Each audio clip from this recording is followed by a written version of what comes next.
ভারতের সাথে যে সকল চুক্তি করা হয়েছে সেই সকল চুক্তির বাতিলের দাবিতে আমি তার পূর্বে বাতিল তো করতেই হবে, উপায় নাই, তার পূর্বে তার পিতার গল্পটা সবাইকে একটু স্মরণ করাতে চাই। কারণ ইয়াং জেনারেশন চোখের সামনে যেটা দেখে সেটা হচ্ছে শেখ হাসিনার শাসনামলটা দেখে। তারও একজন পিতা ছিলেন, সেই শাসনামল যারা দেখেনও নাই, পড়েনও নাই, শুনেনও নাই, তাদেরকে আমি একটু স্মরণ করিয়ে দিতে চাই। আমাদের দেশটা 1971 সালে স্বাধীন হওয়ার পরে, বিজয় লাভের পরে, পাকিস্তান থেকে শেখ মুজিবুর রহমান বাংলাদেশে সরাসরি আসতে না পেরে গেলেন লন্ডনে। লন্ডন থেকে দেশের বিজয়ে দেশের মানুষের কাছে ফিরে না এসে উনি সর্বপ্রথম গিয়েছিলেন ভারতে।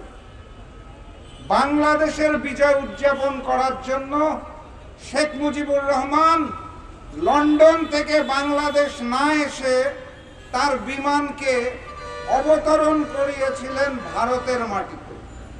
সেখানে তৎকালীন ভারতের প্রধানমন্ত্রী ইন্দিরা গান্ধীর সাথে বিজয় উদযাপন করে তারপর উনি বাংলাদেশের মাটিতে এসেছিলেন।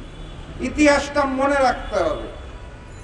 তার পরবর্তীতে ইন্দিরা গান্ধী যখন বাংলাদেশে আসলেন, তখন শেখ মুজিবুর রহমান এবং ইন্দিরা গান্ধী ভারতের জন্য এই শেখ হাসিনার মতোই তার পিতা শেখ মুজিবুর রহমান ভারতের সাথে চুক্তি করেছিলেন। সেই চুক্তিগুলোকে তৎকালীন গণতান্ত্রিক আমি সকল রাজনীতিবিদ আখ্যায়িত করেছিল 25 সালা গোলামি চুক্তি হিসেবে। কারণ চুক্তি হয়েছিল 25 বছরের জন্য। নাম দেওয়া হয়েছিল মৈত্রী চুক্তি, বাস্তবতা ছিল গোলামির চুক্তি। পিতার মতোই কন্যা ক্ষমতায় আসার পরে ভারতের সাথে নানাবিধ চুক্তিতে আবদ্ধ হলেন। এখানে বলা হচ্ছে, ব্যানারে দাবি করা হচ্ছে ভারতের সাথে সকল চুক্তিকে বাতিল করতে হবে। বাতিলের আগে আমি জানতে চাই শেখ হাসিনা ভারতের সাথে কি কি চুক্তি করেছিলেন, সেটাই এখন পর্যন্ত জনগণকে জানতে দেওয়া হয় নাই। এত গোপনে তারা চুক্তি করেছিল। অত বাস্তবতা হচ্ছে শেখ হাসিনা তার পিতার মতোই ওই হিন্দুস্তানের সাথে বাংলাদেশের জন্য গোলামির চুক্তি করেছিলেন। যেই চুক্তিতে অলিখিতভাবে বলা হয়েছিল যদি ভারতের নদী প্রয়োজন হয় আমরা নদী দিয়ে দিব, যদি তাদের বন্দর প্রয়োজন হয় তাহলে বন্দর দিয়ে দিব, তাদের যদি রক্ত পিপাসা হয় তাহলে সীমান্তের লাশ দিয়ে দিব, আমার পুরা দেশকে ভারতের করদ রাজ্য বানিয়ে দিব। এই ছিল চুক্তি। সেই চুক্তিগুলোকে আমরা বাতিল করার কথা বলছি। সর্বশেষ বাধ্য হয়ে না পেরে শেখ হাসিনা উচ্চারণ করতে বাধ্য হয়েছিল একটি চুক্তির কথা, রেল চুক্তি। ভারতের রেল বাংলার মাটির উপর দিয়ে আবার ভারতে ঢুকবে। নাম দিয়েছিল ট্রানজিট। মিথ্যা চরিত্রের মিথ্যা কথা, আদতে সেটা ছিল আমার মাটির উপর দিয়ে তার ট্রেন তার দেশে যাবে। এটাকে ট্রানজিট বলে না, এটাকে বলে করিডর। এই একটা মাত্র প্রকাশ করা হয়েছিল। গোলামির বাকি দফাগুলোকে প্রকাশ করা হয় নাই। ভারতের সাথে যে সকল চুক্তি হয়েছিল, হিন্দুস্তানের প্রয়োজনে যে সকল চুক্তি হয়েছিল, কোন চুক্তির মধ্যে বলা ছিল না বাংলার সমাজের শিক্ষিত মানুষদেরকে বেকার রেখে লক্ষ লক্ষ ভারতীয়দেরকে চাকরি দিতে হবে। কোথাও লেখা ছিল না।